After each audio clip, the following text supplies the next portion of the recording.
ಮಾಧ್ಯಮದ ಸ್ನೇಹಿತರಿಗೆಲ್ಲ ಸ್ವಾಗತ.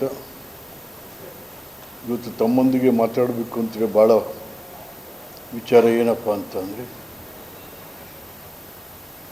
ಯಡಿಯೂರಪ್ಪನವರು ಮುಖ್ಯಮಂತ್ರಿಗಳಾಗಿದ್ದಂಥ ಸಂದರ್ಭದಲ್ಲಿ ನಮ್ಮ ಕೌಟಿಲ್ಯ ರಘು ದೇವರಾಜರಸ್ ನಿಗಮದ ಅಧ್ಯಕ್ಷರಾಗಿಯೂ ಕೂಡ ಮೈಸೂರಿನಲ್ಲಿ ದೇವರಾಜರಸರದು ಒಂದು ಪುತ್ಥಳಿ ಮಾಡಬೇಕು ಅಂಥೇಳಿ ಅವತ್ತು 92 ಲಕ್ಷ ರೂಪಾಯಿ 92 ಲಕ್ಷ ರೂಪಾಯಿಗಳನ್ನ ಅವತ್ತು ಯಡಿಯೂರಪ್ಪ ಸ್ಯಾಂಕ್ಷನ್ ಮಾಡಿದ್ದು. ಅದು ಹಾಗೇ ಇತ್ತು. ಆಮೇಲೆ ಮುಂದುವರೆದು ನಾವೆಲ್ಲ ಮುಂದೆ ಬಂದಂಥ ಸರ್ಕಾರಗಳನ್ನ ಒತ್ತಾಯ ಮಾಡಿ ಅದನ್ನು ನಮ್ಮ ಮೈಸೂರಿನ ಶಿಲ್ಪಿಗಳೇ ಅದನ್ನು ಮಾಡಿ ಅದನ್ನು ಇವಾಗ ಅಲ್ಲಿ ನಿಲ್ಲಿಸಿದ್ದೀವಿ, ಇಲ್ಲಿ DC ಆಫೀಸ್ ಹತ್ರ. ಯಾಕೆಂದರೆ ದೇವರಾಜರಸು ಮೈಸೂರು ಏಕೆ ಅಂತಂದರೆ ಮೈಸೂರು ರಾಜ್ಯವನ್ನು ಕರ್ನಾಟಕ ರಾಜ್ಯ ಎಂದು ನಾಮಕರಣ ಮಾಡಿದಂಥ ದೇವರಾಜರಸ್, ಕರ್ನಾಟಕ ಎಂದು ನಾಮಕರಣ ಮಾಡಿದಂಥ, ಹಾಗಾಗಿ ಅವರು ಕರ್ನಾಟಕದ ಅರಸು. ಆ ಪುತ್ಥಳಿಯನ್ನು ನಾವು ಸುಮಾರು ಸರಿ ಜಿಲ್ಲಾ ಮಂತ್ರಿ ಮಹದೇವಪ್ಪನವರು ಮುಖ್ಯಮಂತ್ರಿಗೆಲ್ಲ ವಿನಂತಿ ಮಾಡಿಕೊಂಡು ಅದನ್ನು ಅನ್ವಯಿಲ್ ಮಾಡಿ ಅದನ್ನ ನಿಲ್ಲಿಸಿದಾರಲ್ಲ, ಅದನ್ನು ಉದ್ಘಾಟನೆ ಅಂತಿರೋ ಏನಂತೀರೋ ಅದು ಕನ್ನಡದಲ್ಲಿ ಅನಾವರಣ ಮಾಡಬೇಕು ಪುತ್ಥಳಿನ ಅಂಥೇಳಿ ಭಾಳ ಸರಿ ವಿನಂತಿ ಮಾಡೋದು. ಯಾಕೋ ಅವ್ರು ಇಂಟ್ರೆಸ್ಟ್ ತೊಗೋತಾ ಇಲ್ಲ. ಯಾಕೆಂತಂದರೆ ಸಿದ್ದರಾಮಯ್ಯನಿಗೆ ಏನೋ ಒಂಥರ ಸುಮ್ಮನೆ ನಾನೇ ದೇವರಾಜರಸು ಆ ದೇವರಾಜರಸು ಯಾಕೆ ಇಲ್ಲಿ ಅನ್ನೋ ಥರ ಇದ್ದಾರೆ ಅವರು. ಹಾಗಾಗಿ ನಾವು ಒತ್ತಾಯ ಮಾಡ್ತಾಯಿದ್ದೀವಿ, ನೀವು ಒಂದು ವೇಳೆ 1ನೇ ತಾರೀಕಿನೊಳಗೆ ಮಾಡಲಿಲ್ಲ ನೀವು ಅಂದರೆ, ಅನಾವರಣ ಮಾಡಲಿಲ್ಲ ಅಂದರೆ ನಾವೇ ಮಾಡ್ತೀವಿ. ಜನ ದೇವರಾಜರಸ್ ಅಭಿಮಾನಿಗಳೆಲ್ಲ ಸೇರಿಕೊಂಡು ಅವತ್ತಿನ ದಿವಸ ನಮ್ಮ MP ಗಳು, ಎಲ್ಲ ಪಕ್ಷಾತೀತವಾದಂಥ MLAಗಳು, ಜನಪ್ರತಿನಿಧಿಗಳು ಸೇರಿ, ದೇವರಾಜರಸ್ ಅಭಿಮಾನಿಗಳೆಲ್ಲ ಸೇರಿ ಅದನ್ನು ನಾವು ಅನಾವರಣ ಮಾಡ್ತೀವಿ. ಏಕೆಂದರೆ 8 ದಿವಸ ಈ 1ನೇ ತಾರೀಕು ಕರ್ನಾಟಕ ರಾಜ್ಯೋತ್ಸವ ದಿವಸ ಕರ್ನಾಟಕ ಎಂದು ನಾಮಕರಣ ಮಾಡಿದಂಥ ದೇವರಾಜರಸರ ಪುತ್ಥಳಿಯನ್ನು ಅವತ್ತೆಲ್ಲ ಅವರ ಅಭಿಮಾನಿಗಳು, ಜನಪ್ರತಿನಿಧಿಗಳ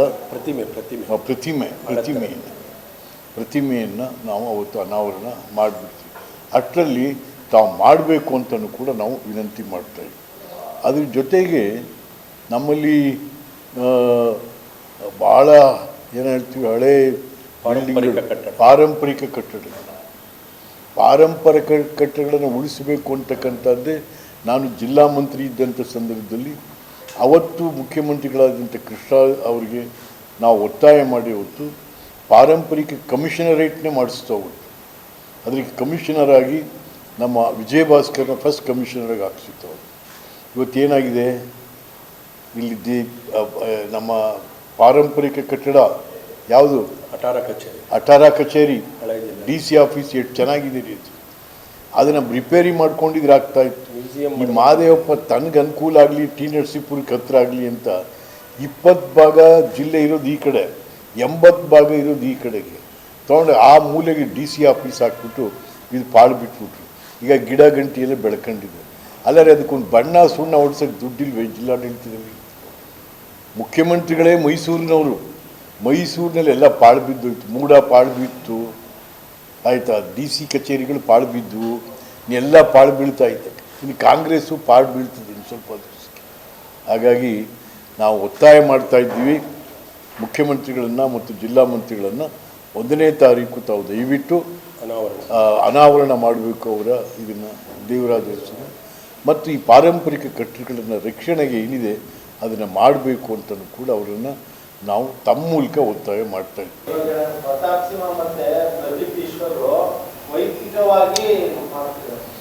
ಅವರಿಬ್ಬರನ್ನ ಒಳಗಾಕ್ಬೇಕ್ರಿ. ಏನ್ರಿ ಇದು, ಒಬ್ಬ ಜನಪ್ರತಿನಿಧಿಗಳಿಗೆ ಮಾನ ಮರ್ಯಾದೆ ಇಲ್ಲ. ತಾಯಿ ತನಕ ಹೋಗಿ ಮಾತಾಡೋದೆ ಛೇ ಭಾಳ ಅನಾಗರಿಕವಾದಂಥ ರಾಜಕೀಯ ಮುಖಂಡರುಗಳು. ಹಾಂ,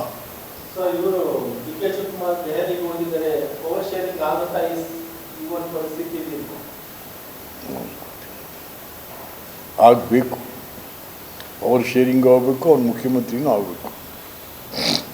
ಅದರಿಂದ ಇನ್ನೊಂದು ದಿವಸ ಕೂತ್ಕೊಂಡು ಮಾತಾಡೋಣ ಸರ್, ನಾಳೆನೇ ಕೂತ್ಕೊಳ್ಳೋಣ.